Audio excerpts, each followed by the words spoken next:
Welcome, everybody. We're calling the meeting to order at 6:17. Thank you for joining us today, and thank you for the people that already been on the configuration committee and are staying a little longer with us too. We have a few people online. Are there any adjustments to the agenda before I open it to public comment? Go ahead. I'd like to add an item where we talk about the Rumney Doty pre-K and what the status of that is now. It's in your packet, and we'll talk about it. We saw an old report, and I'm just kind of getting an update. Is it in existence or not in existence?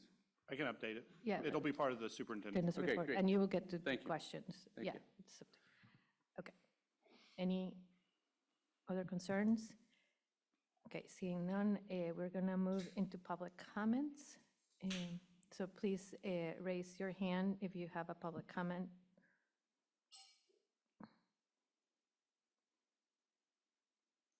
Just going to give it a minute because sometimes it takes people a minute to find their hands online. Steve is checking. Yeah. Wow. I don't see any hands. Anybody here? Deborah, do you have anything? No. Okay. Let's say counting 1, 2, 3. Well, let's just jump right in. Stephen, you have your presentation up for Yes. the climate survey. So we're going to jump right into our agenda, a climate survey. All right, thank you, everybody. Let me share this with everyone. Oops. Sorry, give me just a second here.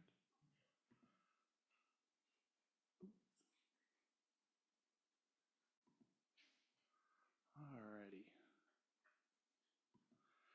All right, so what I have here is a summary of the climate survey, and you'll see that within the survey itself, there were 3 links that'll take you to the data from our climate survey. This was done out of cycle, so we were looking to do the climate survey. We did it last year. We were going to do it every 2 years. The board asked that we do it this year as well. And so we collected the data a little later this year than we did last year as a result of that. And so it is actually a part of our equity indicators. And so with that, it's really supposed to be the insight into the experiences of our staff, students, and families. So that's in addition to our outcomes and the implementation of the strategic plan. And so this is meant to capture some of those experiences. This is the data. So when you go to that, you'll see all the individual questions and the results from those questions. So you can look at the faculty and staff survey results, the student survey results, and the parent caregiver survey results there. And anybody should be able to access those if you want to go deeper into this. What I've tried to do in this is just give a couple of the highlights and the implications that we have for our work, and certainly if there's any questions to answer those from the board. We had 125 staff responses across all of our buildings. We had 288 student responses. That was not from every building. Every building was not represented in that. And we had 199 responses from families. The students and families responses, the family responses were very similar to the previous year in terms of numbers. It was a little bit lower. The student responses was quite a bit lower, so there were almost 400 responses in the previous year, and then staff responses was just a little bit lower than the previous year. And so what we saw with the faculty data, when you look through that, I looked at the previous years and this year's data, and what we saw was there were decreases in scores on morale, recognition, and feelings of respect. Those were the ones that were most evident and pronounced and all of that. And then the other part that stood out when you look at the data is there's a lot of opportunities to build teachers' capacity to provide evidence-based instruction to all students. And so that was the broad idea that our teachers felt like they had support in places around curriculum, but that they would really appreciate additional training for instruction to meet needs of students, and particularly students who struggled, is what we saw. in that information. And then when we looked at the student scores, overall student scores were very consistent with very few but slight increases. I wanted to highlight this because I just found it a little humorous. Other students sometimes follow the rules. I didn't put other in, I think it's not in your packet, but what it should have says, other students sometimes follow the rules according to students, but individually they report that they often or always follow them. And so the other kid doesn't follow them, but they do say that they do. And so I just thought that was an interesting little piece from our students. But really what came through in the overall was that increasing student input into their learning and learning more about what interests or excites them is something that they really crave. And so that came through very evidently in the survey results. And then with our families, there were some slight gains in scores around welcoming, being treated with respect and feelings of safety. Very consistent with last year's results. I think it's really important to highlight there's a small but consistent number of families that respond with never in several different categories, particularly around the welcoming part and all that. While our scores are consistent, there is a group of people who respond never. It's small, but I think it's really important for us to address. The never in response to what question? To things like, do you feel welcome at school? So while it's not 100 people saying that, it's one or two that are saying that. I think that those are really important for us to address, even though if we looked at the average scores are really good. And so I think that that's a really important part of our work. And it has implications for us. Working on the improvement of teacher and staff morale, I think is very high on our list when we look at the results for the survey. Continuing the community school work to build the stronger relationships between families, students, staff, and community is a strong implication. And identifying where the greatest disparities are for access to school and learning opportunities for our students and removing those barriers. Those are, to me, what stand out the most when you look at our survey results. And then I would say that our next steps, so that you know that, our buildings have had this data already, so the principals have been able to review it, look at it with their staffs. I know that like U32 had done all of their transcend work at the same time, which gave some similar results, but with more student input into the survey that they'd given. So they spent more time with that data than they did with the climate survey data. But in the elementary schools, they've had access to this as well. We've been talking as a leadership team about professional learning, and part of the next steps is making sure that we plan for professional learning that includes building those instructional strategies, so our teachers just have more tools in the toolbox to help them. And working on including more student voice in learning is part of that community school work. Finally, I would just say, in the morale category, what really stood out is building better systems of recognition for good work, is making sure that we recognize what people are doing. Both kids and adults in the building, I think was a pretty consistent message, is that, you know, there was some respect issues, but mostly it's being recognized for doing good things is one of the biggest pieces. And so that's actually, I'm sure there might be some specific questions. I'll try to answer those, or if there's some general questions even. Any questions from board members? Diane and then Chris. So just a couple. So when we say that it's part of our equity indicators, you know, that slide about that is the survey, I'm not sure the survey was designed for that. And so does it really give us the information that we need around that, or is there something we need to include as well? I think that's a great question, because as we gave this survey this year, we realized it wasn't necessarily getting to all, this is the same exact survey questions that we did the year before.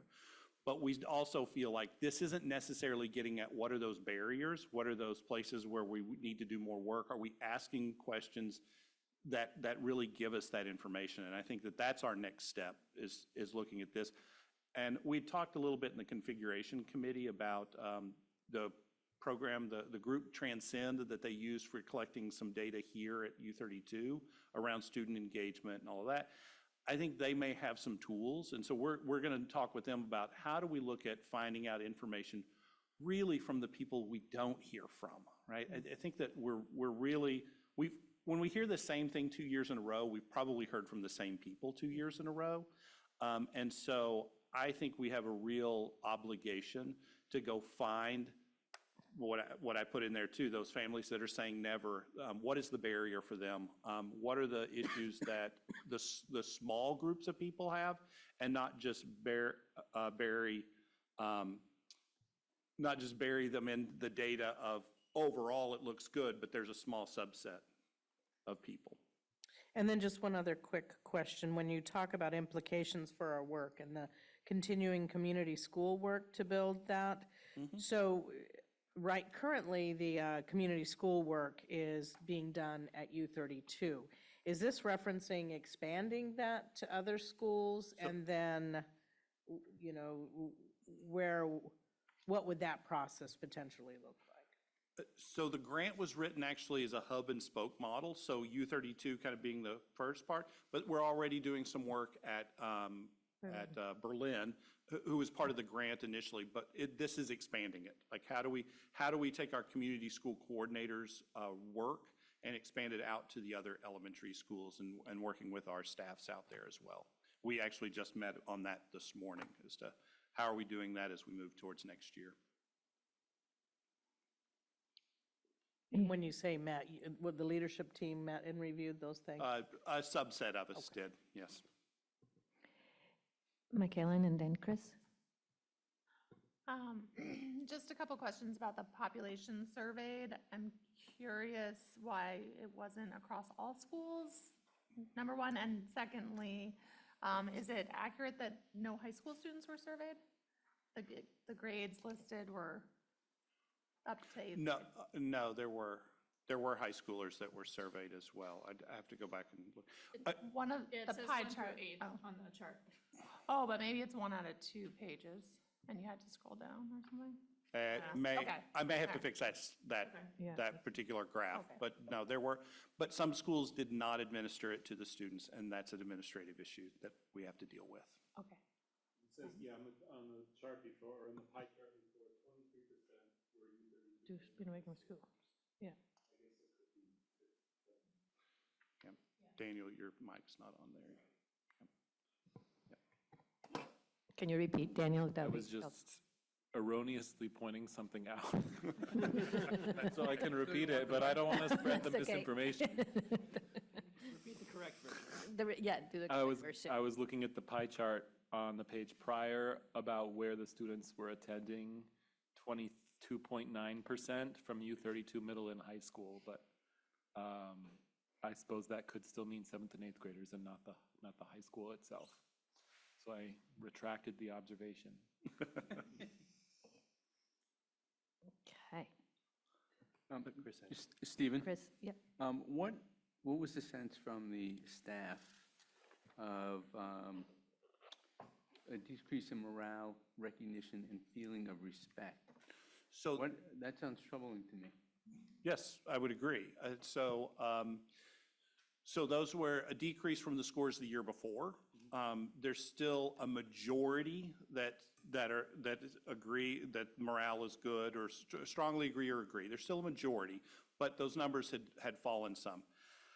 I don't want to say that I know the reason for all of that, because we didn't ask the reasons, but there's a lot that has gone on this year in education that has created instability. And so I know that probably contributed to it. We had a change in leadership across both U32 and the district. So those are things that morale can dip sometimes when that happens. And I just say, we need to dig into that more to figure out like what are the causes. In terms of the respect aspect, was there any differentiation between in the building versus in the community or anything else like that? Was there any kind of sourcing of where those who answered that they have felt more of a lack of respect, where where that was coming from for So, those. so the staff was the only group that showed a decrease in those areas. The parents and the students were pretty even from the previous year. Did the staff differentiate between, was it from internally or externally? Or No, we didn't ask. You didn't ask? Yeah, Okay. so we don't know if that was an internal or an external cause. Thank you. Go ahead, Natasha, and then Amelia. We have the data that's for the whole district. Was it also disaggregated by school? Yes. Okay, and the reason I ask is because what concerns me is almost 25% of the responses say they don't feel like they belong at their school, and 27% say, if I feel unsafe, I don't believe I'd be supported by my administrator. Those are Yeah, two those were very concerning. concerning, yes. And yes, so the schools are going to deal with those individually as to Okay. what was the percentage there. Go ahead, Amelia. I'm curious about perhaps including in next steps a piece that's similar to raising student voice, like building in a system to include staff voice in response to the data. And I'm curious if there has been a system in the past, or if there's sort of been recommendations, So. what that could look like. So we've had dips in the past. I mean, I could think back to, it's been quite a while, you know, when we gave the climate survey, we went a time period without a climate survey or through COVID and during all that time. But we had some dips back in the day and, you know, we addressed them. Like that's done more at the staff level. It's like, hey, here's an issue, like what's happening, meeting more individually with people to find out like what's going on. Having better conversations with the association, you know, our labor management committee, having those conversations about, hey, what's happening and what are we doing to address those pieces as well. And so that's how I want to make sure that I'm clear is that if a teacher had a concern, they might not want to go to their administrator, right? And so the mechanism for that is they could go to their association, the association can bring that to myself or the labor management committee. There's other ways to have those conversations so teachers don't have to directly In the address form it. of like a grievance, you mean? It could be a grievance, but most of the time it's not a grievance, it's just a concern. Oh, And concern. we have those conversations on a regular basis. Thank you. Yeah, no, thank you. Zach. Sorry, you're sort of respecting that, the fact, you know, that this a lot happens at the staff level. I know, recognizing there's been a lot of instability. Honeybee and Barrow, I see is still on there, made a comment at the end of the configuration committee that I caught about sort of it just being tough, having so much turmoil. I think it is important that we have some mechanisms to try to figure out, is there board level stuff that's contributing to this, given how much it could be about, broader environment. Thank you, Zach. Ursula? I had a quick question regarding, like, you had a decline in numbers across the board, staff, students, families. Given that it was, like, I guess, is there insight as to the why behind that and ways to improve it for the next survey? I mean, I can only speculate, but I would say that time of year is always a piece for us. We need to be consistent about like what time of year, because we're not actually comparing data from the same time period of the year, because people, I mean, as we all know, it ebbs and flows. And so I think it's important for us as we move forward is to establish clear, like every 2 years, we're going to look at this data, probably need to improve our climate survey to get more information.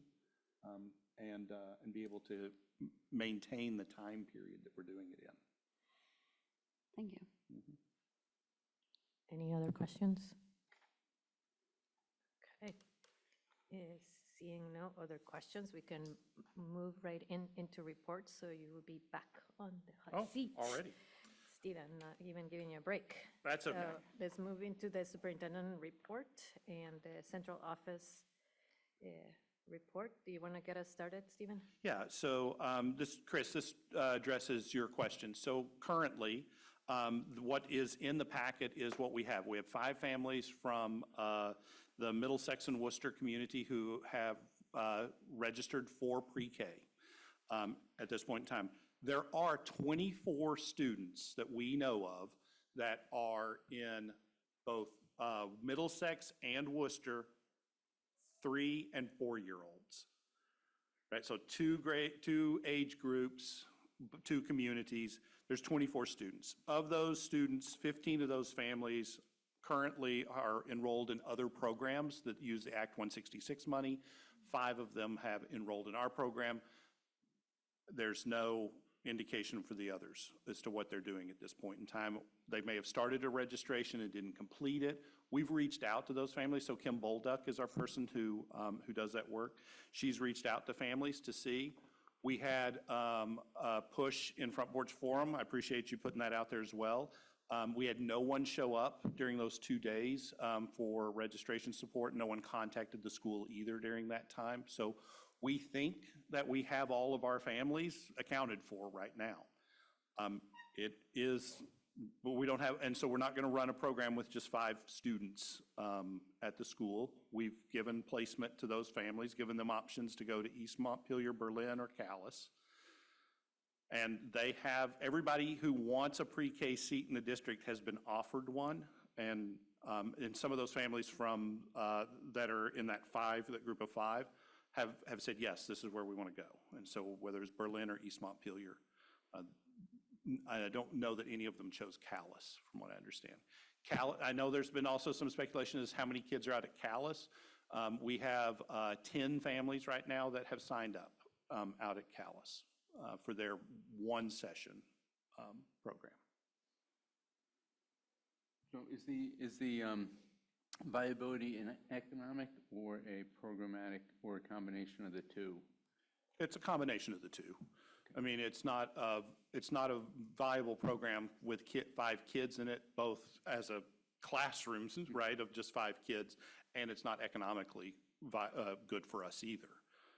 Is there a time deadline after which it just can't be resurrected in time for the 25-26 school year? Yeah, so you may have heard on WCAX, if you heard, they actually talked about this. They said September 1st.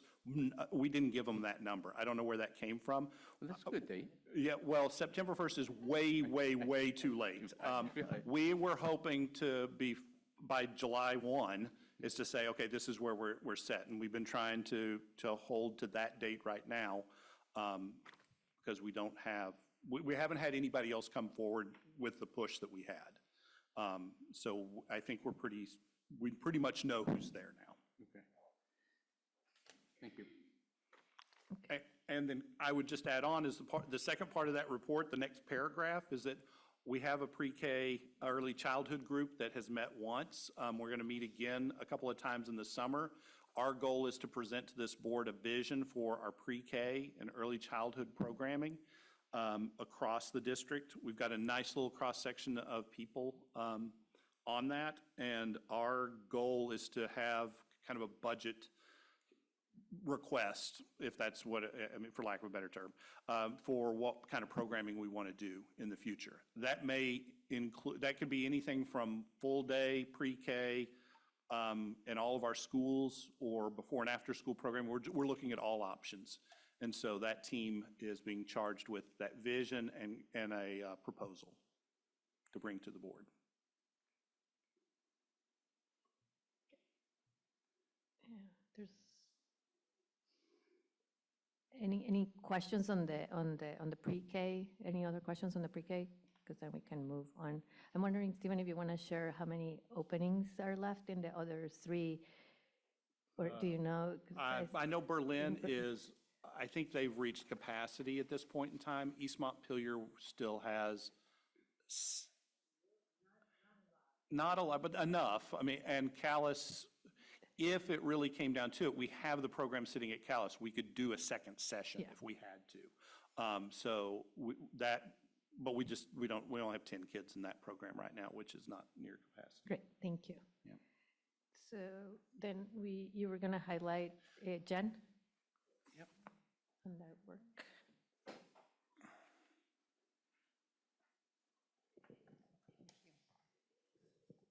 So I wrote about curriculum camp in the court report, and I just wanted to give you all a little bit more information about that. Curriculum Camp is a summer professional learning opportunity that we've offered in this district. I want to say the first one was in 2013. I give credit to my mentor back in the day when I started this position, Valerie Sullivan. She did this model in Lamoille South and helped me get something established in Washington Central.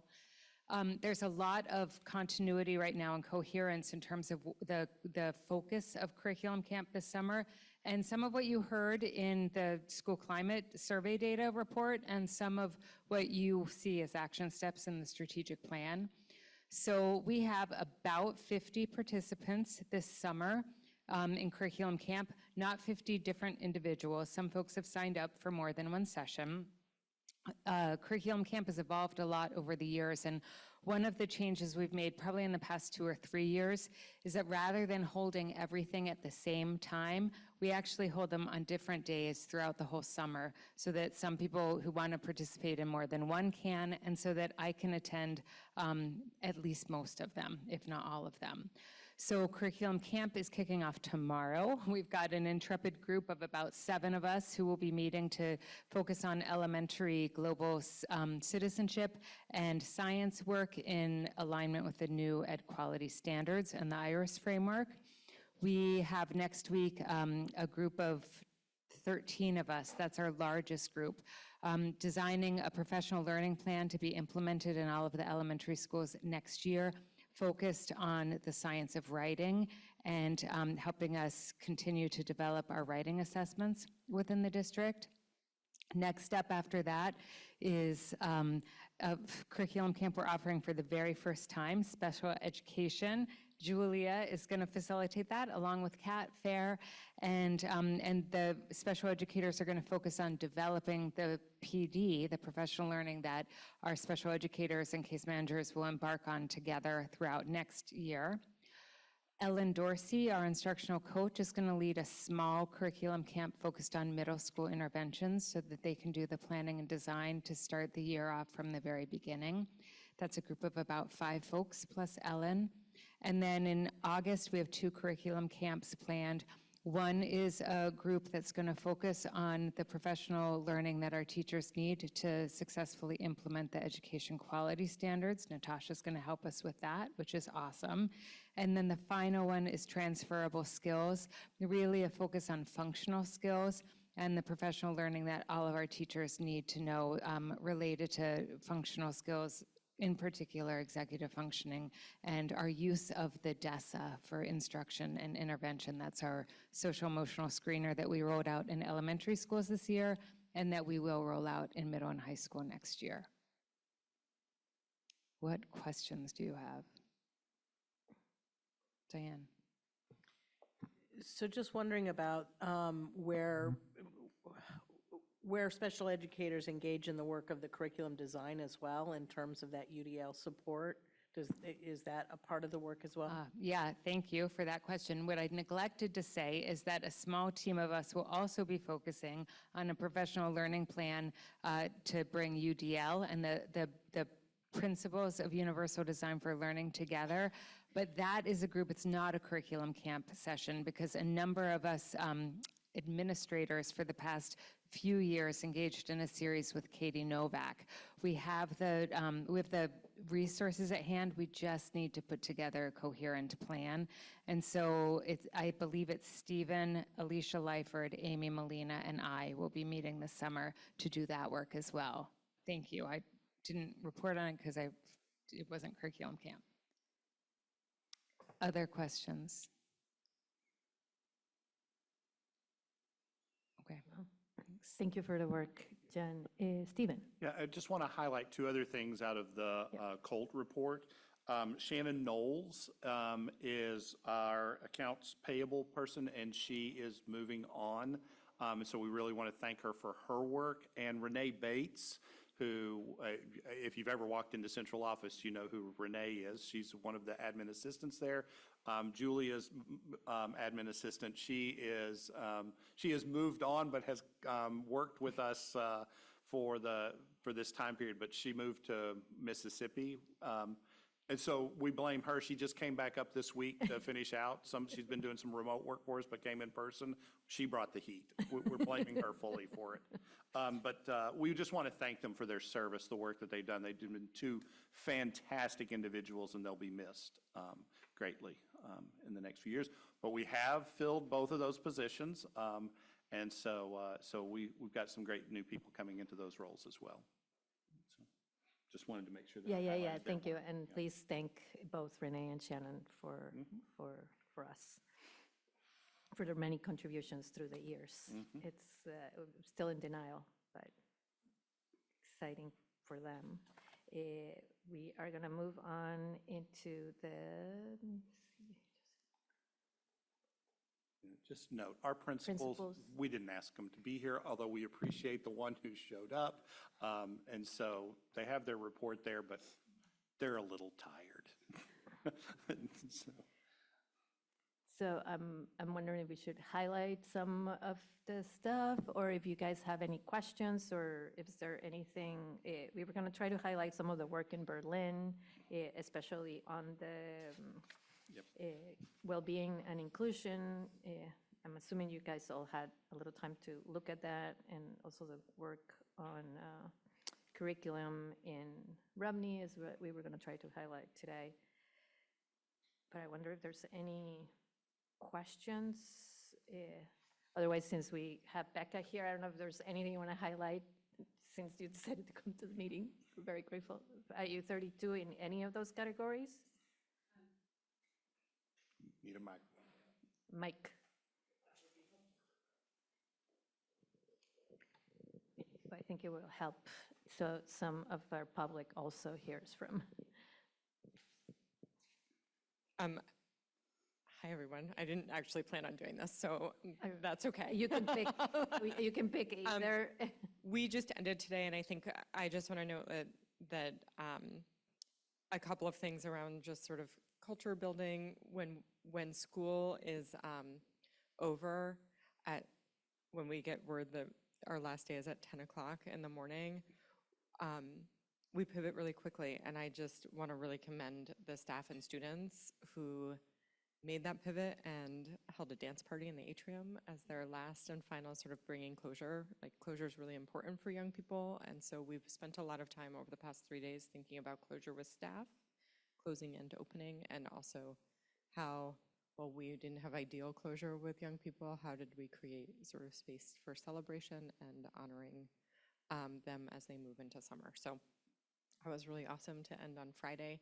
And then the other thing I want to highlight is just, I know folks have been hearing about sort of the work we're doing around lifting up student voice, creating coherence, trying to kind of move towards that. Our grade teams met over the past couple of days and have really, our 7th and 8th grade team and our 9th and 10th grade team and our 11th and 12th grade team, and have really identified clear bodies of work together that is collaborative moving into next year based on the information that we gathered from young people, families, and staff around relevance, around equity and belonging, and around connection and community. And so that's been really exciting for folks to engage in. And then the last piece I would just want to highlight, if you were able to be there, we had our first celebration of learning with 8th grade, and that has created some momentum around how young people share their work and share their stories and journeys. So thank you for those of you who could be there, and moving towards a student-led space for our Step Up. And there's some momentum around, like, what does that mean for the other kinds of work we need to do to ensure that our curriculum is relevant to young people. So that's where we are. We were in it until the end at 3 o'clock today. So thank you all for being here. Thank you. Okay, any questions? Oh, plug your PC is yours, is Spencer's. We both are good, so it wouldn't drop. Yeah, okay. If there's no other questions on the principal report, we can move into the configuration committee report. I can share, I'm like looking at Daniel, who's not looking. Did I miss something? Oh, Community Schools Report. There was a nice report from Beck there. Are there any questions on that? It was short, but to the point. Okay, seeing no hands, and since I promised to let you out early, we're going to move into the Configuration Committee update. The Configuration Committee met today from 5 to 6. Do you want to do it, Daniel? Do you want me to do it? I can synthesize really quickly. We just did the outcome for today. We looked at our criteria, and Stephen presented some benchmarks. We added to that potentially another column, so that really shows what the leadership team wants or aspires. For us, it gives us a benchmark, and then we spend the rest of the meeting talking about the last 10 minutes really talking about community engagement and what that is going to look like.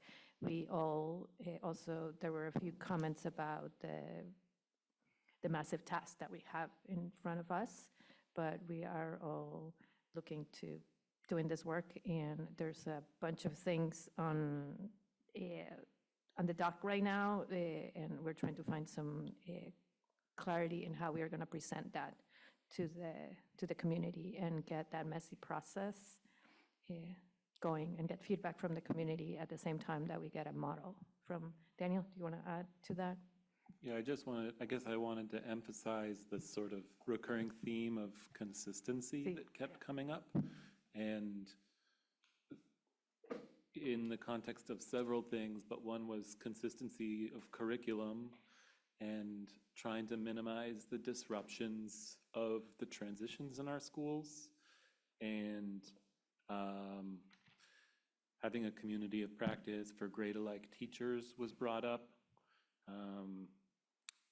And I think one thing that was on my mind, although I'm not sure it was vocalized in the meeting, is sort of like a consistent educational experience across a district, and the importance of that, which maybe is implicit for some of us, but needs to be made more explicit, I think, and what each elementary school is sort of providing and feeding into U32. Everyone seemed to agree on that as the emphasis on consistency. Yeah.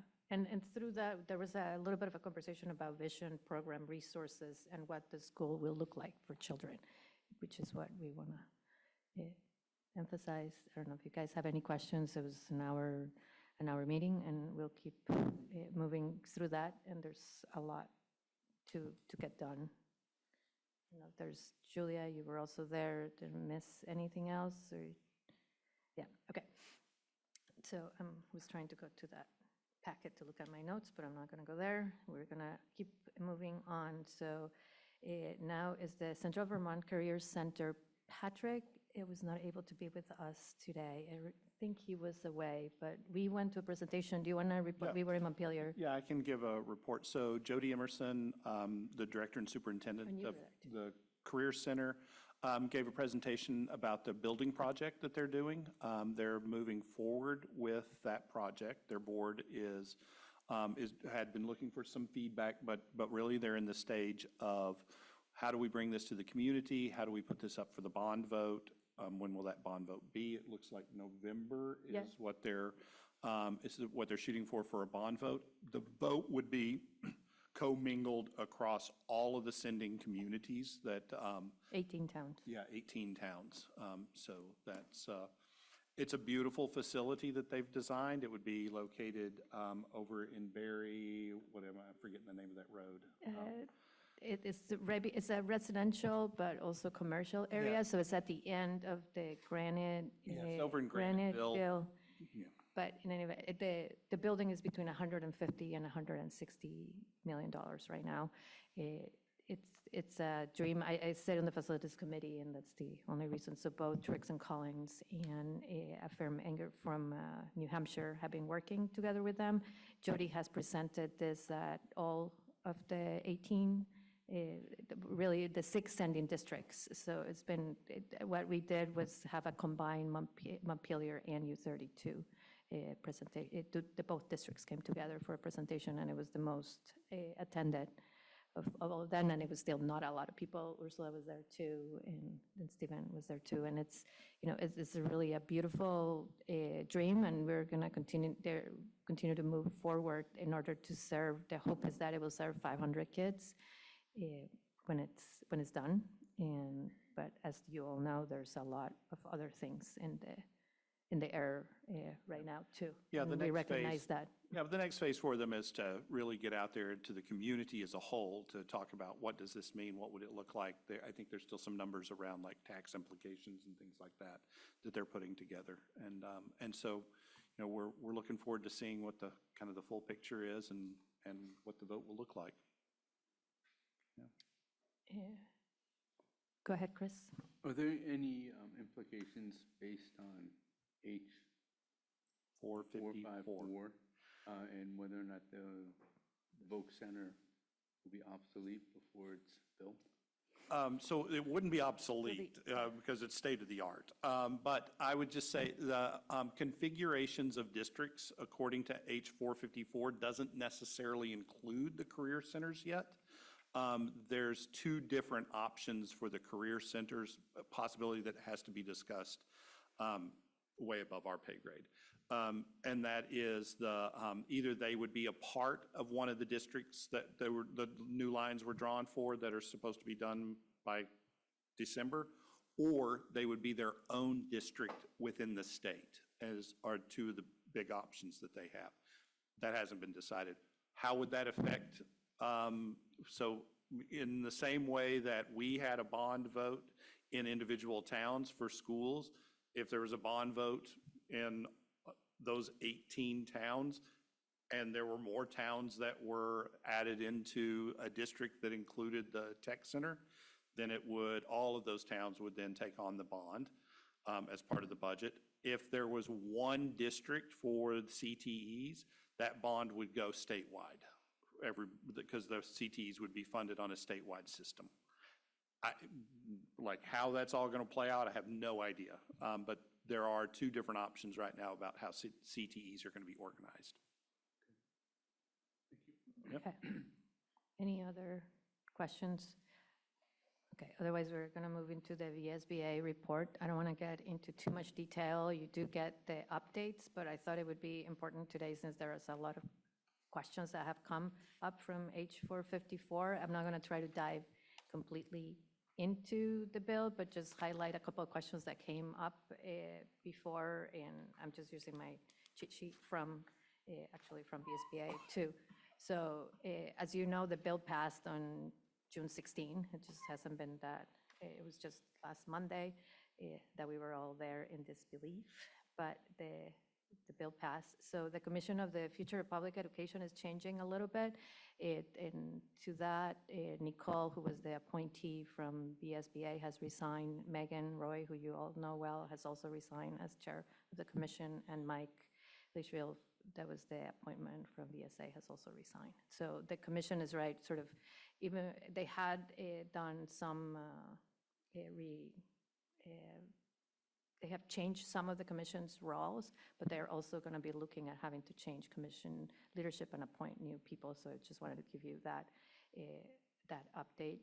The school district, the school district redistricting task force is the group will have legislators. There's also a webinar that just happened on, I'm blanking now on what day, last Friday, that you can also see, and we went with questions and point by point. But that task force is mostly legislators will hold the majority of the vote. I think that's what is important for you to know. I'm not going to try to go through each of the members, but they will be proposing new school district or supervisory unions, and those districts have an average daily membership of no fewer and approximately 4,000 students, or no more than 8,000 pre-kindergarten through grade 12. And then this task force will hold 2 public hearings, which is not a lot, and to give feedback, and they report this maps back to are due December 1st, 2025. So if you just take, they're going to start meeting like right away. The task force ceases to exist on June 30th of 2026. So there will be more work that is really not delineated in the bill. So I can't really tell you what that will look like. Then the class size minimums, like we were talking about because you asked that question, Chris, so I highlighted, you asked that in the configuration committee I meeting. don't know if I asked that. Someone did, but. Yeah, or somebody, yeah, maybe it was not you, but and anyway, the class minimum sizes are smaller than what our own policy is. So grade minimum for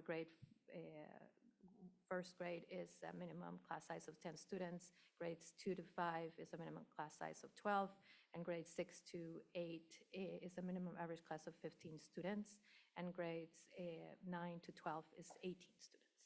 So it's all, our standards are a little higher than that. So it wouldn't, that was a question that was asked, how would that conflict? So it shouldn't conflict with what we're doing right now. There would be state graduation requirements that before January 1st of 2026, the Agency of Education must recommend the State Board of Education standards for statewide graduation-based standards. And then the other thing that and then there's a lot more. So another thing that is important, that the statewide aid to school construction doesn't exist. All of that money went back to lower the tax rate. So if we needed more money, like for our PCBs or anything like that, there's no money at the state. And that's a huge impact, especially as we're trying to create new districts and what our schools would look like. The tuition transition, we were talking at the last, at the configuration meeting, that there's a bunch of what ifs and dates. So it needs to be approved before, grades that are required for tuition to approve independent schools is going to be by this July 1st, and then, which is not really related to us, but it does impact us at the end. But the tuition transition for us is not going to be until July 1st, 2028. So the provision in that section of what they will do, it won't start affecting us until July 2028, but we are going to be losing money right away. Yeah, I think to just help in the timeline, so the districts will need to be recommended by that committee by December 1st of this year. Once those districts are established, then it kicks in a bunch of pieces of how do they create their school boards? How do they do that? There's a lot of pieces to that, as you can well imagine. Our school system will, if they redraw the lines, obviously we're not 4,000, so we don't meet the minimum that they're asking for. Our school system would not exist as of July 1st, 2028, given the timeline that they currently have. So we'll know what the new district is by the end of this year. It probably won't be approved, though, until in the next legislative session. And then all of the mechanisms to create that district, electing school boards, the school board hiring a superintendent, them beginning all those processes will begin with the eventual turnover of districts to July 1st, 2028. So not really that far away, 3 years from now, and a lot has to happen. I would recommend, there's a couple of good documents that the VSBA has around just the timelines and all of that, and they're getting better as some of this language gets cleaned up a little bit right now.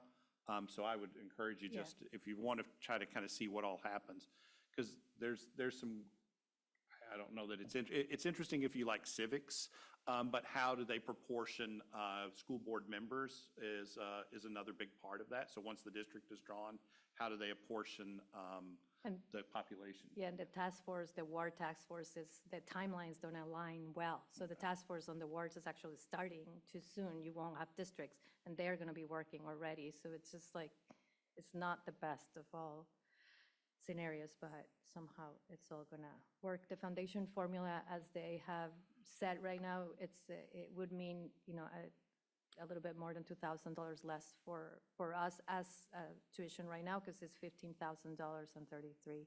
Obviously, it has for adjustments for inflation as we go on, but I'm not even going to get into that. But so far, they're going to use the ways from Tammy that when we went through Act 127, if you guys all remember all of that, they are going to use the weights. It's not quite clear if those weights really work well for special education, and that's not my lingo, but looking at Julia from afar here, but there's a lot of concern that they're going back to sort of block grants, and that won't be good for how we deliver special education. But I don't know all the specifics, and there's a lot of things to work out on that part. I would add is that our next budget season will have to include conversations about where the foundation formula is going, because our district spends higher than the average state school, so we're above the average, which means that our spending per pupil will need to come down, and it will come down once we enter into that January or July 1st, 2028, the new district will have new funding formulas for students. And so our taxes are going to be tied to that. I think one of the other things just to remember is that the governor used one-time money to bring down the tax rate for this year, the budget that we put together for next year, which will have to be made up as well. And so I just think the foreshadowing is that we're going to have to take into consideration what H454 is going to do to funding as we start our next budget cycle. Yeah, so I mean about $2.2 million for us. Yeah. Just estimate, but if we take that number to 15,000, not because I did any extraordinary math. It's NAFTA math. It's like, yes, I don't do that. And then a couple of other things there was the 480, which is really the miscellaneous education bill. There's a lot in there. A couple of things to highlight that we would be looking at in our retreat is the Act 51, which is some changes on their open meeting law. There's also a webinar on that, but we will go through that at our retreat. And then the other one is the behavioral threat assessment policy, but we can talk about that. In the policy we need, it's required. It was July 1st, but it's going to not be required until October 1st. Yes. So the policy committee has a couple of required policies that are coming that need to be adopted right at the beginning of the school year. So we'll have a little bit of summer work cut out for me. And the other thing that we had talked a lot about ourselves already is the governor's standards. We already sort of operate that way. The AOE is going to release at the end of this month, so in the next few days, the matrix, so that we have that criteria, how we are going to evaluate ourselves, and that comes into effect on July 1st. But we have been setting our plan work like that, like since the first time that we looked at the governor's standards. So, but we can look a little bit more at that at our retreat too. That is all I had for that. And then questions. I'm not sure I can answer them all, but just stay informed. And again, there's a really great the last legislative report that came into your email, I believe, just this Tuesday. It has really well-written report on all of the pieces of legislation that passed this year. So, Go ahead, Chris. legislature ultimately has to approve the school districts that are established by the committee by December. Well, meaning the committee by December, legislature by the end of the next session, or there's no timeline on that? I don't know that there's a timeline on that one. Okay. Yeah. Thank you. Okay, so now we're going to move into our bar operations. Stephen had a little update on Turtle Island. Oh, yeah, just wanted to make sure we haven't met since Turtle Island replied back to us. They couldn't financially operate the two sites and be able to use Doty as one of those sites. So I think I shared with you their response, but they weren't financially able to make the 4 classrooms work in the configurations that they had. You might have seen they were in the news today about the plan that they have for putting up they're trying to place all of their students up at the old Elks Club property, by using a couple of yurts as well for that. That's all I know. I read that in the paper, like you guys probably. Okay. With that, we're going to move into ed quality. And Ursula, all yours. So we had 2 reports in this packet for you, and I gave information on the generic committee work that happens over the 3 years. So we're gonna start with the student monitoring report, which was the winter data. And it's winter and fall data in that we're looking at growth data, so it encompasses the fall assessments that are done. We just didn't share the specific outcomes of the fall information. Math has slight improvement in typical growth. Reading has slightly more progress in typical growth. And we have overall some significant stretch growth, but the same gaps for students who are on IEPs and students who are financially disadvantaged, economically disadvantaged, still remain, and they have not changed. And so that is a place that we still need to address. And another highlight, we've been invited to be part of a study that would correlate VCAP results and our iReady results so that we could see kind of how they play out together, like how relevant is iReady versus VCAP and how do they show what our students are doing? Because VCAP is a once a year snapshot. And the iReady we do 3 times a year. It is in the report. Do you want me to find it in the report? Just, Diane, just a reminder, your mic's not on, so the people online can't hear you. Under changes to instruction and evaluation processes, page 36 of the packet, I noted it there, and I imagine it's in one of my many paragraphs in the current report.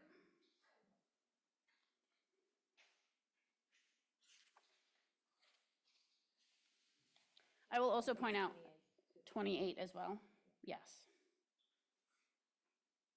Ursula, who's offering this to us? I'm gonna let Jen. And also, Jen, if there's a recommendation.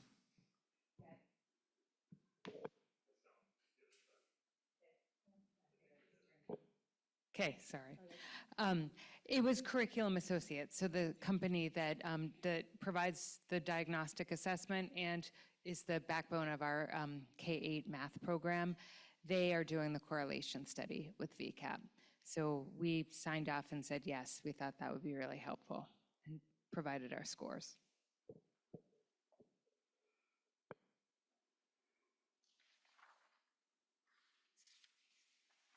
Are there any other questions on the report? Michaela? What happened with science? What?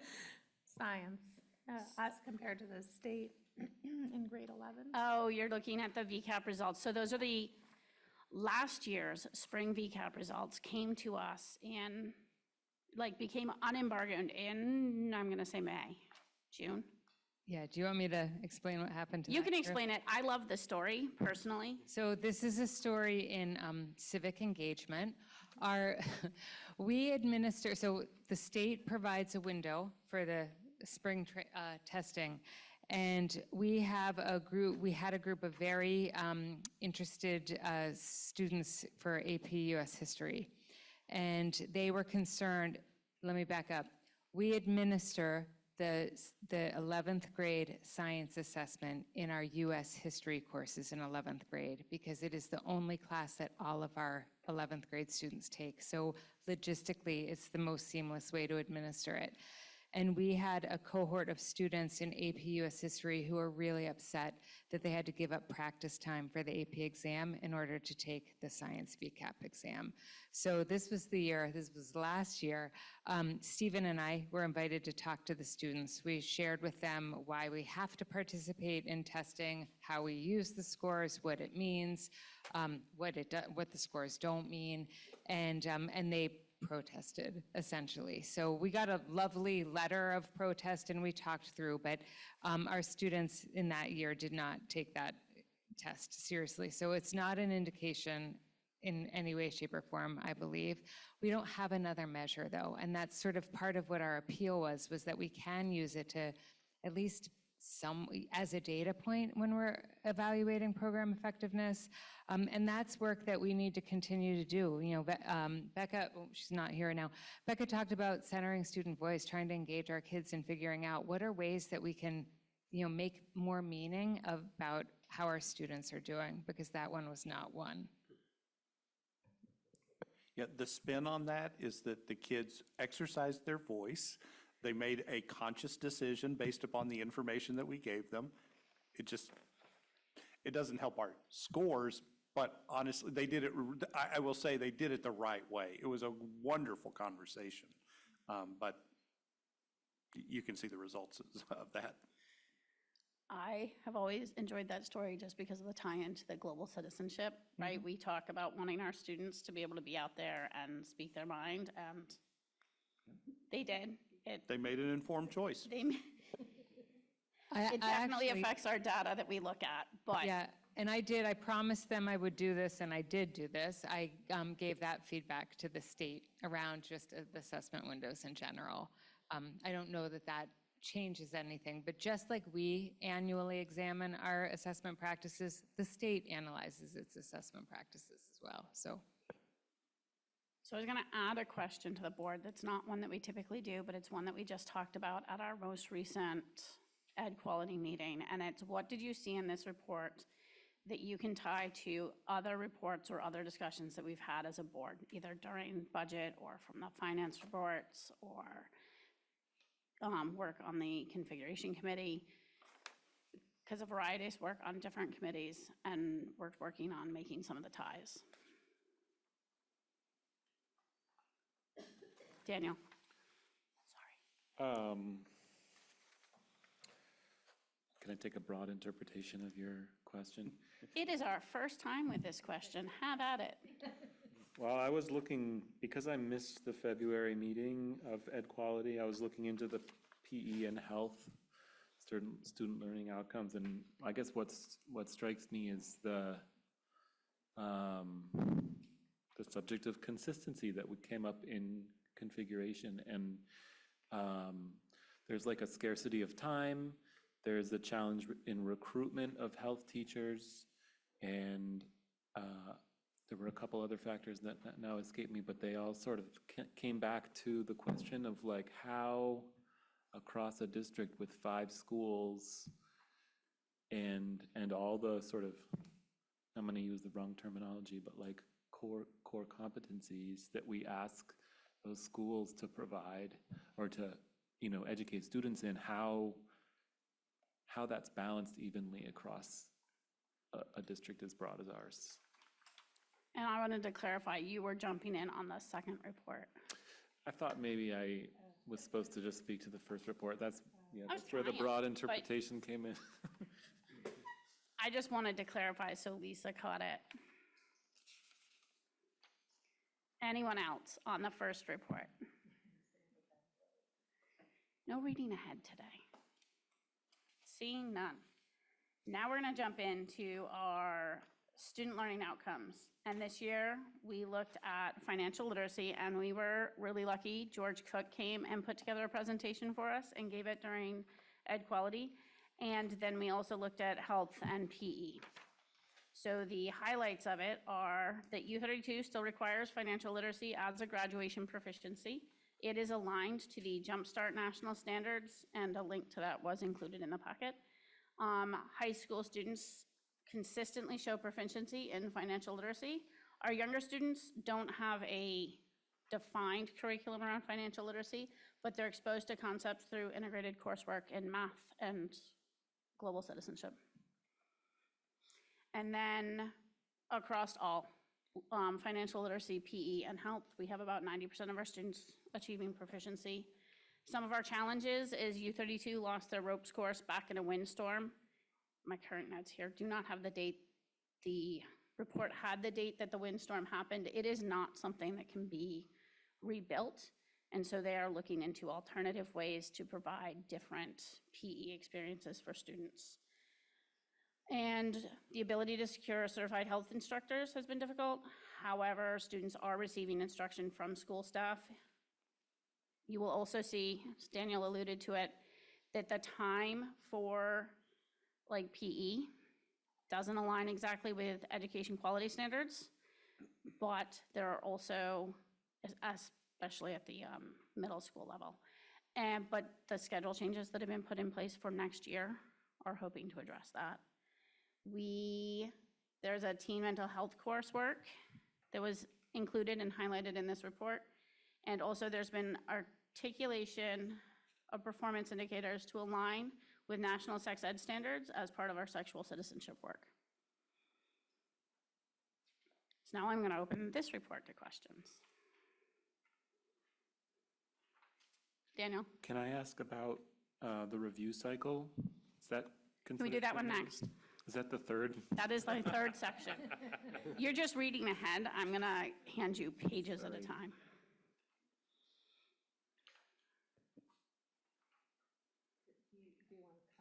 I'll take comments. Yeah, formats, comments on anything, content. Michaela? I have a question. And you might have said that, in which case I apologize. But the not applicable for the health stuff, is that one particular school because they lack a health curriculum, or is there another explanation for that? Give me the page you're looking at. Page for that. 43 and 44. Looks like about a third. Maybe I'm reading this wrong, but in health enhancing skills on page 43 and health enhancing skills and core health concepts on 44. Got it, the core concepts on the chart. Yeah, see the pink, that's I not, see the pink. not applicable. I'm just curious if that's a particular school because the curriculum is lacking, or if that is just across the board for some other reason. Sorry, I can answer that question. I believe, that was last June's data, that in part that is because we had not had certified health educators doing assessment. So as Ursula said, we are making sure that our students had the content, but the assessment piece wasn't happening. The Agency of Education actually sent out a clarifying memo in November this past year saying that elementary teachers with an elementary endorsement were actually qualified to teach and assess health. That will be a shift of practice for us, and I think it probably came up in part because we are not the only district that has struggled to find a certified health educator in elementary. But that's going to require a partnership in terms of school counselors, school nurses, elementary teachers to ensure that the assessment piece is happening. And there's a link to the full memo that was released for that in the packet. It's part of that report. Any other, I'll say, questions, comments? Feel free to comment on the format too. Can I ask you a couple? You may ask. I had too many questions, but I'm just gonna ask a couple. In the system challenges if we go back on page 47, where our district does not have the formally aligned financial literacy, so the significant time and energy will be needed to cross-check and align our financial curriculum pre-K to 8? So it was a conversation that had come up during the ed quality meetings on what do we have for performance indicators and how do we align them? And it is not a priority given some of the other priorities within the district for aligning curriculum. And I'll let Jen speak further. Yeah, and I just wanted it to said out loud. I can piggyback on Ursula's answer. So the other thing that happened this year was that there was the state adopted the new edition of the SHAPE standards. And so we do have work to do to make sure that our standards and performance indicators are aligned to the new SHAPE standards. And if they aren't, we have some revision to do. We actually were going to offer curriculum camp this summer to do that work, except we were ahead of the AOE workshops that are happening this summer. So the Agency of Education is going to offer some workshops in August, and then I think a continuation in October is actually what Michael Sherwin just told me today. Michael is going to take the lead in facilitating that work because he's a PE and health certified educator. Anyway, the timing is not going to work. So I think the first thing we have to do is actually increase our awareness about those new standards and have some of our health and PE teachers attend those sessions, and then we can take stock of our current work and figure out how to do that.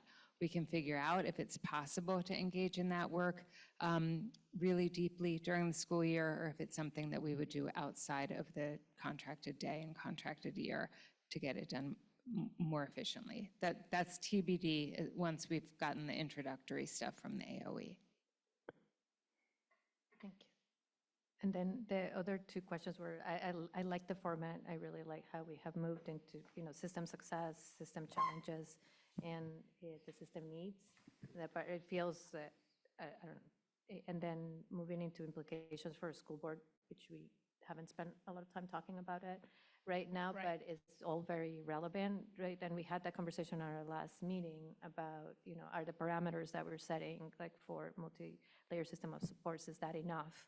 Or do we need to be changing, thinking about differently of how we as a board support the work of the Ed Quality Committee? So I feel like all of the data and the way the data has been presented here, even adding how do you look at data, makes it more accessible for all. So I just want to make sure that everybody in the board has been able to sort of understand the data, and anybody in the public can see, have like hints, like just continue to post that video. So thank you. It's a lot of work. So I just wanted to thank both you, Ursula, and Jen for all the work. I will say one of the implications for board work that came up during our SLO discussions was ensuring that our budget continues to support financial literacy, our health, and our PE courses, because they're very valuable to our students. Dana? Oh, yeah, I was just gonna agree with that. And just, I guess one thing that I wanted to reflect on when I looked back at the health student learning outcome and not having been at the meeting, I struggled, I guess, to put my finger, and this is sort of to Flora's point, I struggled a little bit to put my finger on like what the consensus was in the room in that, post-presentation discussion, like were we on track, were we not on track? Some of the language is a little bit confusing for me, so I first want to apologize for not having made it to the meeting, but also just I think it's a tough balancing act to bring qualitative data, reach consensus, digest like a fire hose of quantitative data. So also, and my performance reflects this, but the Ed Quality meetings have not been super well attended lately, and it would be great if we had more voices in the room. So I would love to have more people come. Please consider I might coming. be, a little jaded. I can give you the very overall consensus was our students are doing well in health, PE, financial literacy, but in health and PE, we have needs, right? Like we need to be able to meet those education quality standards for the PE time for our students that we haven't been able to do because of scheduling. Thankfully, new guidance has come in on who can instruct and assess, but that's stuff we have to integrate. And so there have been challenges to the system on assessing, but we've been giving curriculum. So there's places to grow. And is that our... Thank you. Anyone- oh, yeah. Anyone else? All right, now we'll jump into the next part, and Danielle's holding the question. I included the Ed Quality's student monitoring plan, sort of our whole student learning outcome review cycle. So we just finished this year, financial literacy, physical education, and health, which would be considered a year three of the cycle. So we will come back around to year one, where we will have science, and then the transferable skills, SEL, functional skills, and MLSS, which is a very long title for a group of work that goes together. The circles on that are math, literacy, and post-secondary. You get a report for those every year, no matter what. They don't cycle. And then year two, we'll have global citizenship, artistic expression, and then we'll come back around on year three to financial literacy, health, and PE again. Daniel, what's your question? I don't think I have a question anymore. Oh, looking. And below that was our work calendar for next year with the dates of our meetings, and it's just like the short version of our work plan. So we use a work plan that's very similar to the board's work plan to highlight when we're getting reports, but when we're having to put reports out as well. Diane, did you have a question? Well, more of a connection to what the question you had asked before about the integration of reports, and that one of the things we talked about is how do we dovetail these together? So we know that there are certain times that reports are needing to be made for the continuous improvement plan, for the variety of gatherings of information. So not to add to the work, but to blend the work, so that if we know when that's happening, putting it on the agenda for the next Ed Quality meeting, that we'll discuss it and roll that in as well. Yeah, and just, that's part of our goal, and that was at the discussion at our last Ed Quality meeting, was one of the goals for next year. I was getting really ambitious. I had like 2 in mind. I have reined it in, and we have 1 goal. And we're going to attempt to align some of the work between continuous improvement plans, Humanities Justice Coalition's work, and all of the work, right? We review the strategic plan, and making sure that we're not asking administration to do work twice to fulfill these reports, and that we're all just getting information at the right time. Michaela? I'm curious if these meetings have not been particularly well attended, if the change in time and date has been the issue, because it has been for me, but I don't know if that's been the issue for a lot of people, and if this is something that could be reconsidered for our schedule in the fall. It is something that is maybe going to be brought to The steering committee, thank you.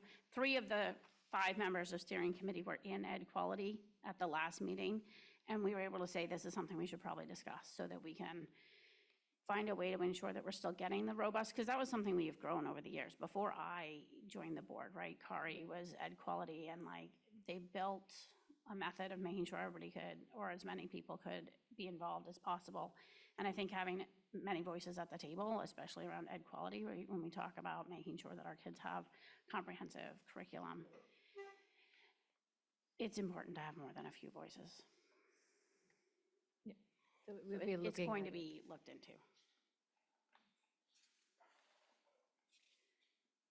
Any other questions, comments, statements, changes you would like to see in the future? Zach? Just a comment for something for us to consider with the work plan. I think that we talk a lot about the budget in terms of money. I think that especially with science coming up and with some of the concerns about the amount of time that goes to science and global citizenship, that perhaps Ed Quality should start to consider what is the time budget as well, and what are the trade-offs we have, in terms of how much time we're able to devote to science. Thank you.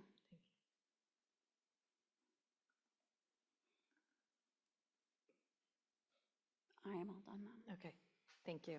I didn't mean to rush you. We still have a full capital, right? Daniel, did you still have something? No? Okay, all right. Thank you, Ursula, and thank you, Jen. Let's move into the next part of the Finance Committee stuff. Suzanne is with us, and I was thinking, Suzanne, that we would start, if you want, we could start with highlights, or we can move right into the capital improvement. What would you like to do? Do you want to do a couple of highlights and then we do the motions, or can I move into a motion for approving the capital? Is that okay? Okay. So I'm wondering if you guys are on page 51, if we could start with approving the multi-year capital plan, the information was, and then we'll discuss, so it's not like we're going to jump that part. Page 51, go ahead, Ursula. I move that the board approve the revised multi-year capital improvement plan, budget, and timeline, and authorize the use of capital reserve funds not to exceed $50,000 to develop the necessary scope and budget for the fiscal year 2026, 2027 approved capital improvements projects. Thank you. A second? Second. Thank you, Daniel. Okay, now discussion. Do you want to highlight anything, Susan, since we don't have a lot of people raising their hands and there's so much to celebrate here too? Yeah, I guess the biggest highlight I have is the number of times that I speak to vendors that we work with and they say, wow, you have the best capital plan in the state and you are light years ahead of every other district in the state. So that's a highlight for me when we hear that. And it happened last week, actually. So it happens pretty regularly for us. And that's really nice to hear. We've been accomplishing so much just since I started here. We've ticked off so many different projects across the district in all of our buildings. We've done some really nice work. I'm sure you've seen it when you've attended meetings at the various locations. The projects on the list for next year, which ideally you would approve it tonight so that we can get that scope and budget developed. The timeline is really key and important, and the Black River Design is the company that we work with. They develop that scope and budget over the next couple of months, and then we get those bid documents out, and then we get the vendors lined up. And because we stick to that timeline and do it so well, we generally can get contractors when other school districts struggle sometimes to get contractors because they're waiting too long to do each item. They're not planning well enough. And because we have such a good plan and we stick to our timeline, we do much better. So the projects that are listed on page 51 are the ones that we've got budgeted for the 26-27 school year, which would be completed mostly next summer. So July, August of 26. Any questions? Go ahead, Zach. I do want to comment that when the Finance Committee approved this, there were a couple of material facts that have now changed. Specific to the Doty pellet boiler system. At the time we approved that, the board had signed off on the plan to lease 5 classrooms to Turtle Island, and H454 had not yet passed, and we did not have the minimum class sizes. I think that in light of those two developments, it may be prudent to refer this back to the Finance Committee to consider whether that decision should be changed.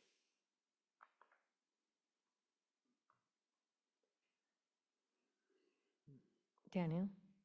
Why? I don't think so. I mean, this is a very significant amount of money that we are looking at putting into a school which, based on our projections, does not look like it's going to be able to meet the minimum class sizes established in the law at present, or the law that's expected to be signed. I have received a decent amount of feedbacks, asking why are we going forward with this?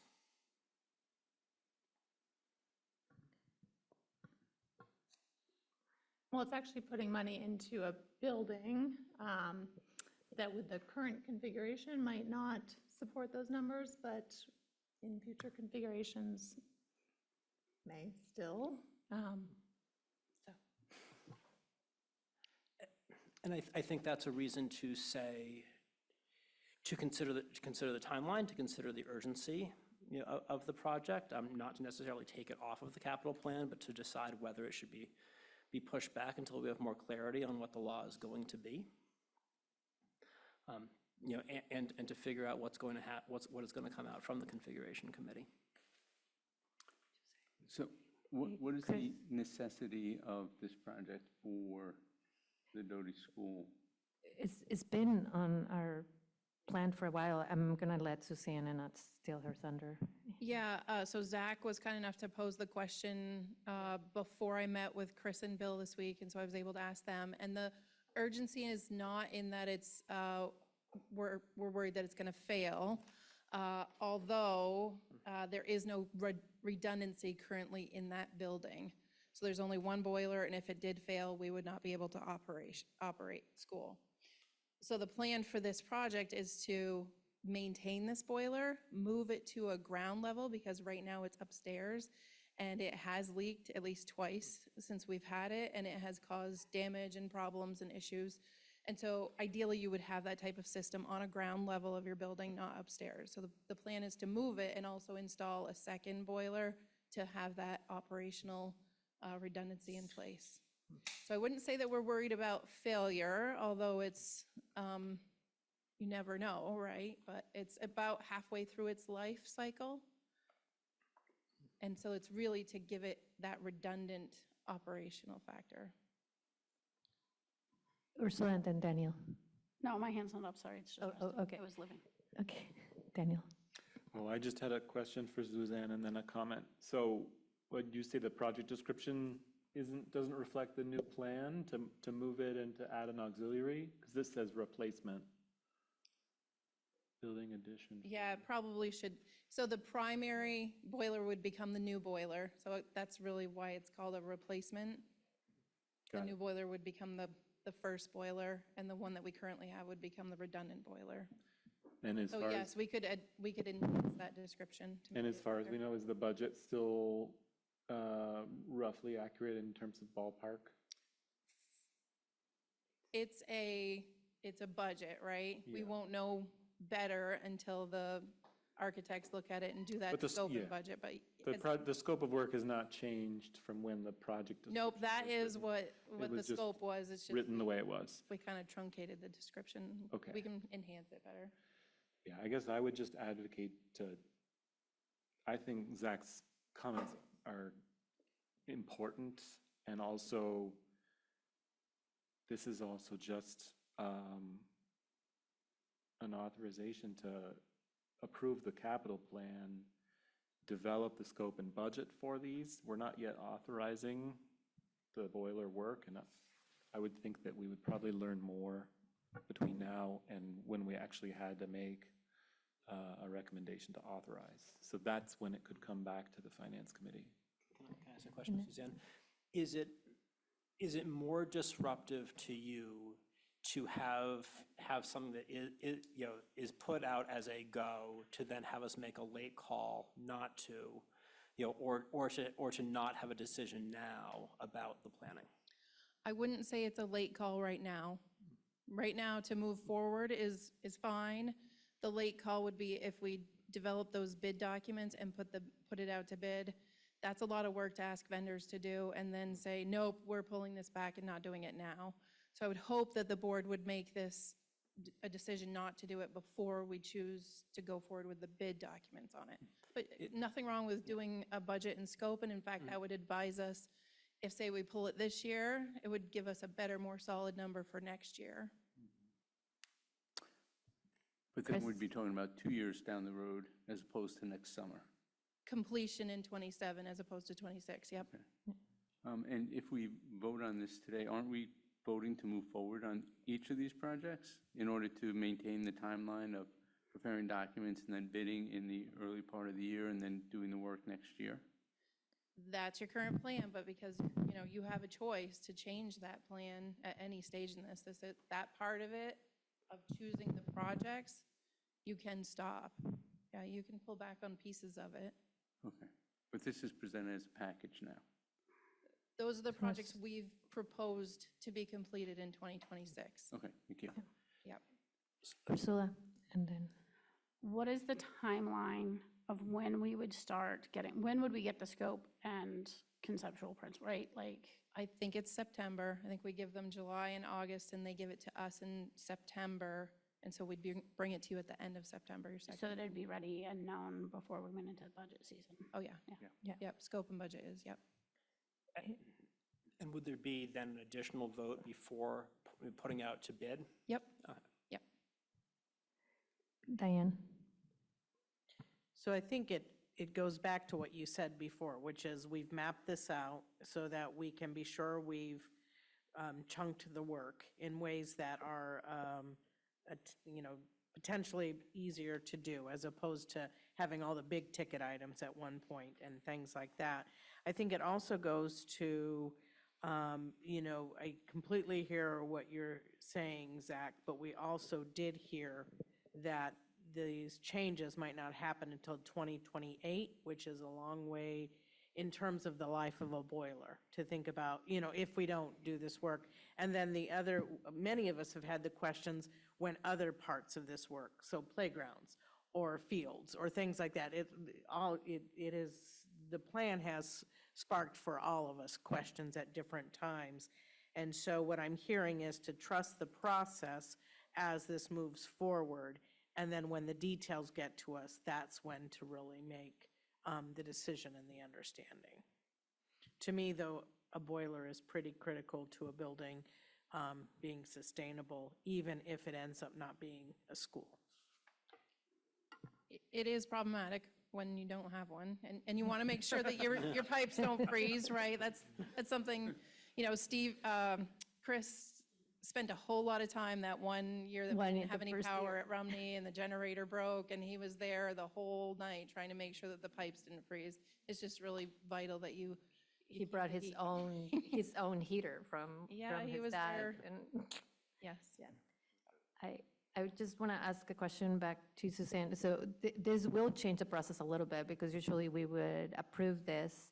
You would go, what we would be approving later is the actual bidder, not the actual program. So we can do it in 2 steps, but I would like to, if the board is comfortable, at least move forward with approving these projects right now and bringing back just that one particular, the boiler estimate in September.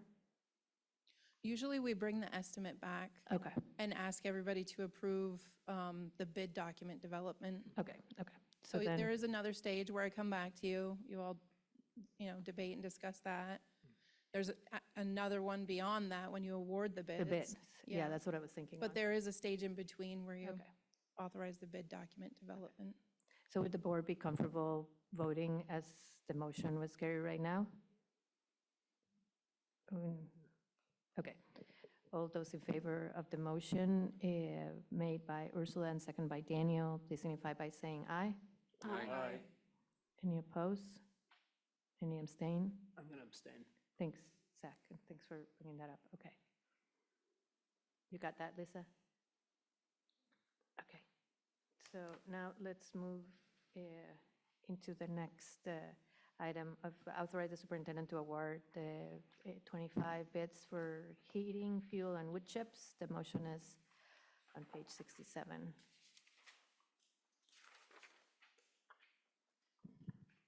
I move that the board authorize the superintendent to award bids for propane, number 2 fuel oil, wood chips, and wood pellets on behalf of Washington Central Unified Union School District for fiscal year 2025-2026. Second. Thanks, Daniel. Thanks, Chris. Any questions? Seeing no hands, all those in favor, please signify by saying aye. Aye. Any opposed? Any abstentions? Seeing none, the motion carries. Can I just offer, this is one of those things that I've looked forward to since I became superintendent, is getting this authority right here. So I just want to thank the board for that. Being solely responsible for Wood You watch- chips. you Wood watch chips. Wall Street when you're Yeah. getting ready for Absolutely. the The commodities market. commodities is- market. I don't know if you remember, we used to have a committee for this, I so know. you should be very excited that actually you maybe get the thinking, full please. authority. I just appreciate the board's support. Thank you. All right. And now, exciting one, award the Berlin Playground Project contract, page 68. I'll take it.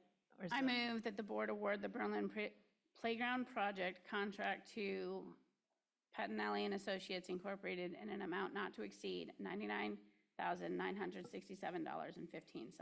Second. Thank you, Rosa, and thank you, Amelia. Any questions? Can Seeing- board members get to play? The what? Can board members play when it's done? You can play. If you follow. You like, can ground play. rules. Yeah, Oh, the rules. Yeah. Just don't break anything. All those in favor, please signify by saying aye. Aye. Aye. Any opposed? Any abstentions? Hearing none, the motion carries. Okay, I'm gonna keep us going unless you need a break. You can have a 5-minute break. Oh, yeah, oh, he can come in. Yeah, Norm, you can come in. Yeah, let's take a 5-minute break for, I'm trying to get you out too, so, We're doing well. yeah. So, I'm gonna get us back in and get us started again. In the policy committee, we don't really have a report from the policy committee, and I shared at the beginning on the VSBA report, there's a couple of policies that are coming your way, and the threat assessment policy, and Stephen and Chris are gonna work on that list that needs to be, that we need to approve by October 1st. There's 3 of them. Yes. So let's move into personnel. So who's the volunteer? Okay, since we need to get going. Oh, sorry, Ursula's chewing. Zach, you're on, because I saw you move the mic. I move we approve the new the hires of Mary Claire Armstrong, classroom teacher at Berlin, Amy Young, librarian at Doty, Lilith Blackwell, middle school English language arts teacher at U32, and Catherine Dawes, nurse at U32. Thank you, Zach. Any, a second? Second. Oh, thanks, Ursula. And then, any discussion? Seeing none, all of those in favor, please signify by saying aye. Aye. Any opposed? Any abstentions? Hearing none, the motion carries, and welcome Amy back. Yeah. That's great. Okay. Resignations? I move we approve the resignations of Noah Fink, special educator at U32, Madeline Doherty, special educator at U32, and Daniel Kent, speech language pathologist at EMES. And I'd like to thank them for their service to the district. Thank you, Zach. A second? Thank you, Daniel. Go ahead. Mike? Do we know why? I mean, 3 resignations in the special ed area. I just wondered if we knew why. We are aware of why they're doing it. They have different opportunities that they're pursuing. All those in favor, please signify by saying aye. Aye. Any opposed? Any abstentions? Hearing none, the motion carries. Can I clarify a question? Yeah, So if these are resignations after contracts are signed, and I don't need I'm not asking nitty gritty, I'm just wondering, is there a role of releasing from a signed contract? And is that anything that goes to the board, or is that under just your perusal? You know what I So- mean? If there needed to be a release from a contract, I understand that to be a board action. If we're releasing somebody from that contract, that is not the case with any of these. Michaela? I guess I'm also a little concerned about these resignations, and I'm curious, in light of what we talked about earlier with the climate survey and the worsening sense of morale and support, if we do an in-depth exit interview, that might inform some of that. So Heidi does give, our HR director does give people an opportunity, should they want an exit interview, to conduct that exit interview about why they're leaving. I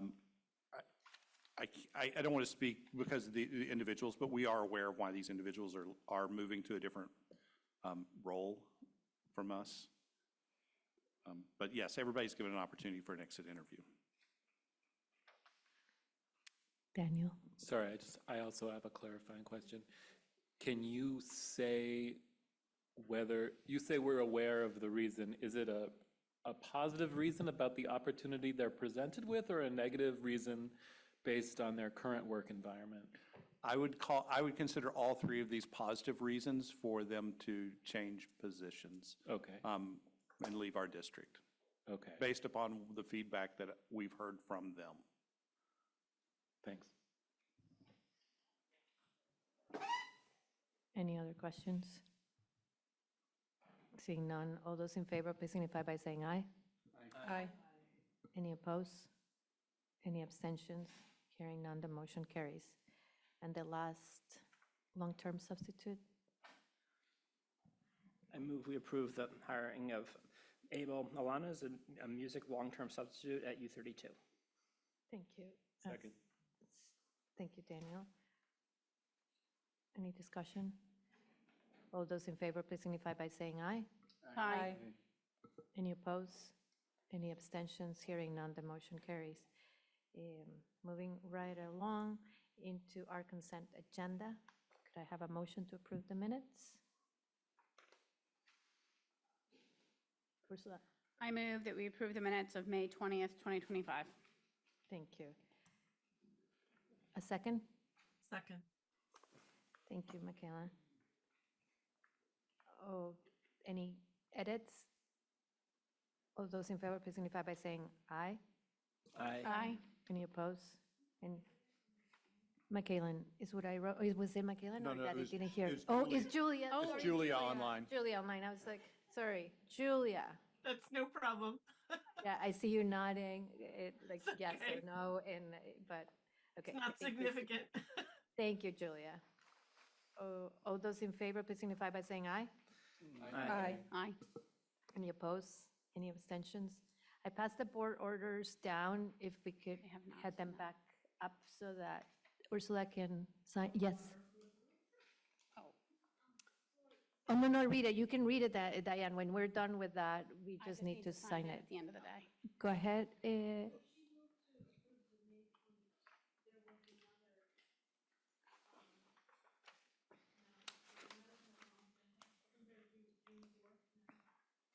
No, it's just the May. No, that was the retreat. That was the retreat. It's just, yeah. Yeah. All right. Okay, so Diane, do you want to? And just to clarify, because I've heard it both ways, do we just do the total, or do you want the breakdown of each one? The total. Just the total. So I move that we approve the total board order of $1,293,995.13. Thank you, Diane. Well, second. Thank you, Zach. Any questions? Hearing none. All those in favor, please signify by saying aye. Aye. Thank you, Julia. Any opposed? Any abstentions? The motion carries, so we have approved our board orders. Future agenda items. You guys, we have the July, just so that, you know, we're not meeting in July. We have, you guys should have all got the invite for the retreat. We picked the date that the majority of the people could go, so it was, I believe it's August 6th from 9 to 3. Check your calendars. It's that Wednesday. Was the most popular. So we're going to move into board reflection. Go ahead. I just want to point out that, or not point out, just want to say I'm a little concerned about the coming changes and some comments that were made that suggest the kind of inevitability of closing one particular school in our district when we're currently undergoing a configuration discussion. And we also don't really know, you know, we don't know what that's going to look like. So I guess I would just caution people to not come to premature conclusions about any sort of result. Thank you, Michaelan. Zach, you have a reflection too? Yeah, I wanted to, and this relates to it, but it's not a direct response. I wanted to relate a conversation that I had with a constituent last Friday that really disturbed me. It was someone from East Montpelier who had an opinion that I shared, but that I thought many on the board did not share, and that, that she was speaking to the choir and needed to be speaking to the entire board. And asked her to write to the board about it, and she said, no, not as long as you're putting things on the website. She knew that some of the Worcester activists had been contacting people based on that list, and she had very clearly gotten the message, we know who you are. And I think we need to think really hard about what do we do to make sure that all 10,000 of our constituents have a say, and not just the loudest ones. Michaela, I think that relates to your comment because I'm hearing a lot of people asking me, why is Doty still open? And I think we as a board are not hearing that. And so I think I'm not prejudging the fact that Doty will close, but I think we also need to recognize that the law is going to be different than what's been in the past, and that should affect our planning, and that we need to think hard about the part in our ethics statement that says that our duty is to the children of the district and to the taxpayers of the entirety of the district, and need to think about how are we really serving that if if you can continue to put so much focus on one town and so much investment into one school, if I think very reasonable planning assumptions say we need to think about, do we delay until we know more? And I think that we would hear a lot more comment about that if people weren't afraid. Julia, just make sure you have your mic, and then Julia had her hand. I just want to clarify my comment. My point is that if there are going to be changes that are made, say we have to close one of our 5 elementary schools, we would then have to distribute our students differently across the district. And I think assuming that Doty is going to be the school that closes is a premature assumption.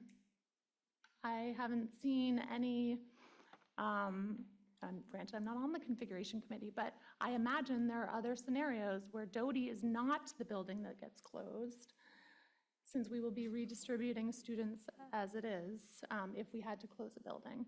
So that's all I'm asking. I'm not saying Worcester is special and deserves to have its tiny little school. What I'm suggesting is until we have gone through the process of configuration, that we shouldn't come to premature closure on that.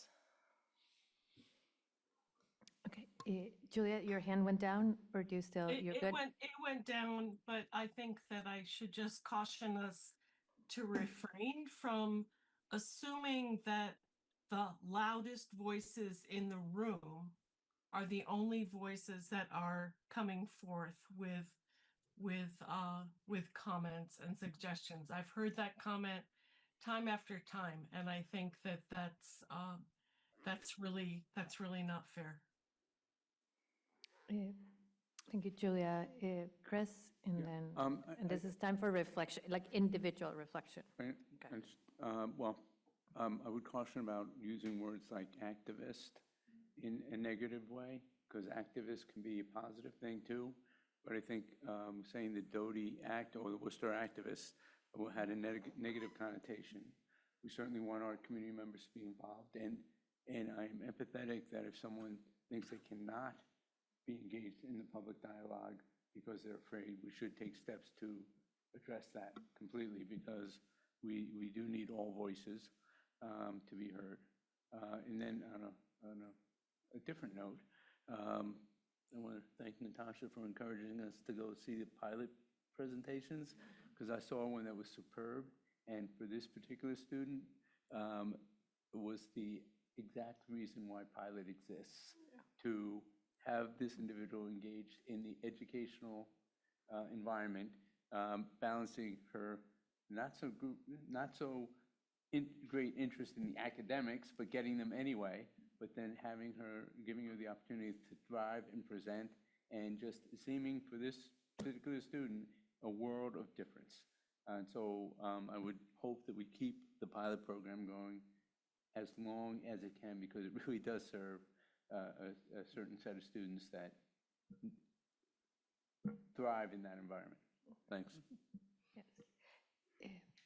So this is a reflection as well as an agenda item recommendation or suggestion, is that we have been talking about what does community engagement look like? How do we make it so that it's reaches or provides those opportunities for families who might not be comfortable coming into the building or comfortable with the areas. So really making sure, how do we put that into action? So that would be, I think we as a board need to figure that out. The other part of it too is that,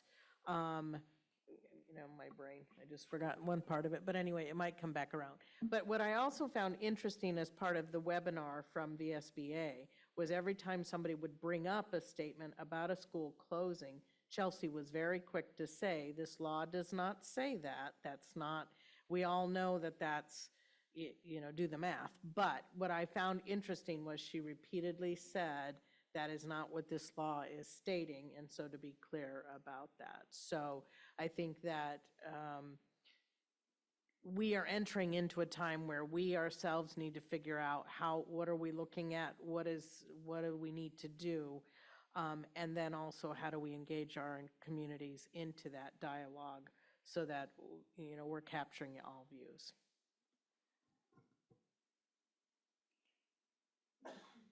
Okay, I don't see any other hands up right now, and I also have like a short reflection of just to say there's a lot going on in the board. There's been a lot manifesting even right now as we are just having a conversation. So one of the things that we're gonna try to best do at our retreat is also like talk to want to make sure that everybody feels supported in the board, that all of the voices are heard, and that takes the collective action of all of the board members. So we are going to try to spend a little time linking our previous retreat to how we engage with each other, how we support each other, and how we make decisions together, and have some of that, we were talking about it, to direction, alignment, and sort of make coherence out of what we're trying to do also in service of our students and the strategic plan goals that we're trying to do and the dreams that we have of, engaging our community. And Stephen does have some thoughts about community engagement, and we'll be working on our work plan too. But I think it is important for us to have that time to come together also just as humans and get a sense of how we make decisions and how we support one another too. With that, we're gonna move into public comment, I believe, because I would like to then have the 2 quick executive sessions. So if there's anybody in the public still that we haven't bored to death, and I love seeing Julia's peonies back there, it's keeping me smiling. Any hands? Goodness. I think it's the first board meeting in a really long time that we get no public comments. All right. Okay. I'm going to take that as a positive for today because dreamer. So I need a motion to go into executive session for residency exemption to include our superintendent. I move that we move into executive session for residency discussion to include our superintendent. Thank you, Julia. And Second. thank you, Zach. All those in favor, please signify by saying aye. Aye. Aye. Thank you. We're going to move that next door quickly, and assuming it's open, but you have To accept the administration's recommendation regarding student residency request. Thank you, Diane. I need a second. Thank you, Daniel. All those in favor, please signify by saying aye. Aye. Any opposed? Hearing none, the motion carries. I'm looking for another motion to go into executive session for personnel to just the board. Oh, just the board? Just the board. Yeah, there's nothing, yeah, it's a good thing. Go into Yeah. executive session for personnel. Yeah. And there won't be any. No one. Yeah, no, there won't be any. Chris? Chris seconded, yes. Yeah, that's, thank you. And there will be no decision when we come out? Yeah, but no, there would be a decision when we, no, but I don't need to, no, so it's just informational for the board. Okay. So, yeah. So you're ready to go, and I will ask you to, yeah, thank you.